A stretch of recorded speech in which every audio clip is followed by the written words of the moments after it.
What's up, guys? Christopher Walker back here again with some more helpful advice. Today we're going to be talking about 5 habits that lower testosterone. If you enjoy these videos, give it a like and definitely make sure you're subscribed to this channel because I got tons of info like this. So these are things that you don't want to be doing. These things are going to be negatively affecting your hormonal health. So all this is based in research. We're going to look at the research here. They're very interesting things. So the first is, it's kind of common sense, hopefully, for you, is sleeping less than 4 hours a night. So, I mean, having that lack of sleep in your life, I mean, preferably you should sleep way more than 4 hours a night. But some people sleep just 4 hours. But I'll show you a couple studies here that really corroborate the importance of sleep for your hormonal health, especially for testosterone production. The lack of sleep in general is going to suppress your natural testosterone production. In this study right here, they looked at 531 healthy men as test subjects to really determine how sleep affects testosterone production.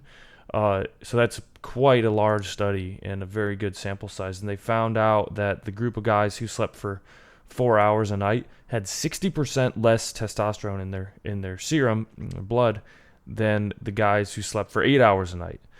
So, I mean, if you don't sleep very much, a quick way to increase your testosterone levels is really just to sleep more. Sleep 8 hours instead of 4. And what I always tell guys, especially that are dealing with low testosterone, if you commit to 6 months where you're going to sit, whether you're asleep or not, if you're laying in bed resting, you're eventually going to sleep more. But if you do that for 8 hours a night for 6 months, you're going to feel like a brand new man.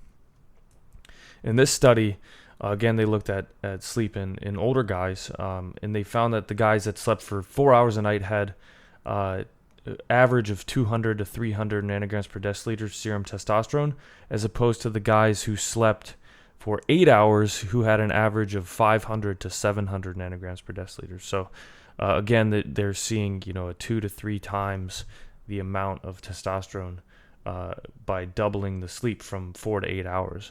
So it's easy. It's free. You don't have to pay money to do this. Just sleep more. Stop watching Netflix or whatever you do. That's getting rid of your sleep and actually just spend more time sleeping. It's great. I love sleeping. Sleeping's awesome. Second, a bad habit is eating like a fitness enthusiast. And this is, there's a lot of bad advice out there for people, and especially when people are taking advice, just like that routine fitness advice. Anything that becomes extremely dogmatic typically has been regurgitated so many times and watered down. And a lot of some weird law of human nature where dogma tends to be wrong. The masses tend to be wrong. I read a lot of books and I read a lot of philosophy too, and it's interesting. And this is kind of an aside, but even the ancient philosophers. I mean, Plato was quoted saying something like this. My favorite philosopher, Balthasar Gracian, said something like this back in I think it's 1600s. Plato was back long ago, but they even just note how the masses are almost always wrong, which is just interesting. So it's like some weird law of the universe. And so this is one of the biggest ways to destroy your testosterone production in general. The typical fitness advice, it's going to be eat a clean, super low calories. So a lot of people go on diets where they're eating 1,100 calories a day. High protein, super high protein relative to ratio wise relative to carbohydrates and fat. And this stuff just is going to crush your natural testosterone production. So, in another video when I talked about high protein, people, I guess, had an overly simplistic understanding of what I was talking about. We're talking about ratios here. If you're consuming, say you're consuming 2,500 calories a day, but say 50% of that comes from protein, or 60% of that comes from protein, which is typically what a lot of these fitness gurus are going to tell you should be doing. That across the board is proven to lower testosterone levels and have lower testosterone levels. You need a higher percentage of carbs and fats, and the absolute, like the minimum amount of protein that's going to support your training, support your muscle. But beyond that, it's all just superfluous. Being in a calorie deficit in general is known for lowering testosterone levels, like being in a big deficit especially. So you want to have like a moderate deficit when you're losing fat. Take it more slowly. The fat's actually going to stay off. It's a lot easier to lose fat that way. But in general, high protein lowers testosterone. There's a lot of studies to show that. Here it shows like high protein and higher SHBG, testosterone, and cortisol relationship. This is actually a really good study. They looked at all the different macronutrients, but again, they found in this study that higher protein ratio relative to carbs and fats also had lower testosterone. Same thing here with relationship to strength training. Again, the other thing is, like, a lot of people advocate low carb. Low carb has also been found to lower testosterone production in men. So that's another thing. It also leaves you in an adrenaline cortisol state because your body is using that adrenaline to basically produce glucose. Not a good thing. I'll do like a bigger, more in-depth video on low carb. I think it's good. Low carb's good for certain situations, but more therapeutic situations, and things like if you really have very poor insulin sensitivity, or like insulin resistance, it can help for a while for sure to reset that. But it should be like kind of in the context of like a good hormonal health diet in general and a moderate caloric intake, instead of which a lot of low carb people say, like they tout the idea that calories don't matter, which is ridiculous. They eat 4,000 or 5,000 calories a day of fat and a lot of protein with no carbs and that kind of stuff. I mean, it might make people feel good for a while when they're starting to like reset their insulin sensitivity. However, after a period of time, I tell you what, I've been doing this for a long time, many years online, teaching people hormonal optimization, and I've seen a massive amount of guys come to our stuff, find our information, because they were following a very, very low carb diet, and it wrecked their hormones. So, for what that's worth. But also, and here's just a bunch of studies talking about, if you guys want to go look that up. Also, I mean, a super low fat diet has also been found to lower testosterone. That the idea that saturated fat and monounsaturated fats, they've been found to be a great influence on your natural testosterone production. So you do want to have a nice moderate amount of fat in your diet. It is still very important. I don't believe in eliminating macronutrients. Here's just some more studies if you guys want to look up stuff. There's a fair amount of research on it. Also, next bad habit is people that overtrain, like people that train themselves into a cortisol state, chronically elevated cortisol. Exercise or training is definitely a good thing for testosterone production. You want to train properly. I wrote a program called the Thor program. It's a quick read, a very effective program. We've had some great success stories out of it so far. But it talks about how exactly how to train your body to produce more testosterone.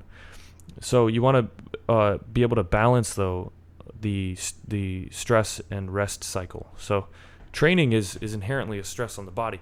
Stress itself, like giving yourself a stimulus for growth, is a good thing. However, you need to be able to recover from it. People get into a bad situation when they don't allow themselves time to recover. They think that constantly putting themselves under that stimulus is going to spur growth, but the growth is really going to happen when you're on a stimuli and then a rest cycle. You have to be able to recover from it so you can come back stronger. And that's why you see a lot of people that train all the time. They never get any stronger. They never like lift more weight. They never run faster, that sort of thing. Their physique doesn't improve. So training every day can be it can be counterproductive. That's what I'm saying. So next up is becoming an alcoholic, and this is pretty obvious. I mean, if you drink too much, you are going to have like higher estrogen in general and lower testosterone. Alcohol in excessive amounts, anything more than like a few drinks, It's been shown just across the board to lower testosterone, increase estrogen. I mean, it's pretty obvious that that's the case. Beer, I'm going to do a video on beer too. But hops are very estrogenic. They've been found to even in women who pick the hops like by hand, that gives them menstrual irregularities. That's how strong of an estrogen it ends up being, where it kind of messes with women's cycles as well. And then there's also something in it called xanthahumol, and that directly blocks testosterone production in the testes. So, but there is a study showing, I think this was with Finnish people, where they basically drank a few drinks post-exercise and saw a increase in testosterone, and this was after heavy resistance exercise. So, kind of what I suggest, because I don't like to, I enjoy a few drinks every now and then, and I know plenty of people do, and I like the balance there. So what I recommend, what I have recommended for years, is if you want to drink, I mean, probably the best way to do it is go hit a heavy gym workout, lift some heavy weights, and then go out to a happy hour or something, and have a few drinks, but don't go overboard. When you get really intoxicated, that's when you start to have a chronically high cortisol and lower testosterone because of the alcohol. And then the last thing is obviously gaining body fat. So fat tissue in general is going to hold a lot of estrogen, and it's just in general like pretty bad. The fatter you get, the more aromatase activity you have in your body, and the more aromatase activity you have, the more testosterone is converted to estrogen. So you just want to get rid of as much fat as possible, but like I said, don't do like crazy crash diets and that sort of thing.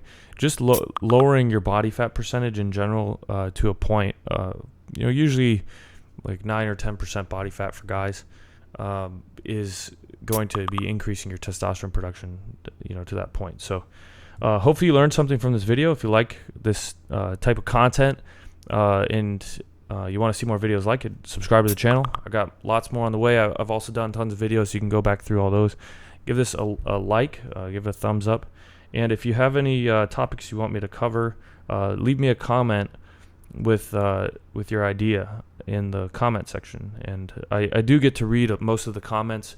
Sometimes I get really busy, I can't respond to everything, but I do see stuff, and I do see a lot of you guys have good suggestions, so I make a list and kind of going through the list of things that I'm going to cover. So thanks for watching, and I'll see you on the next video.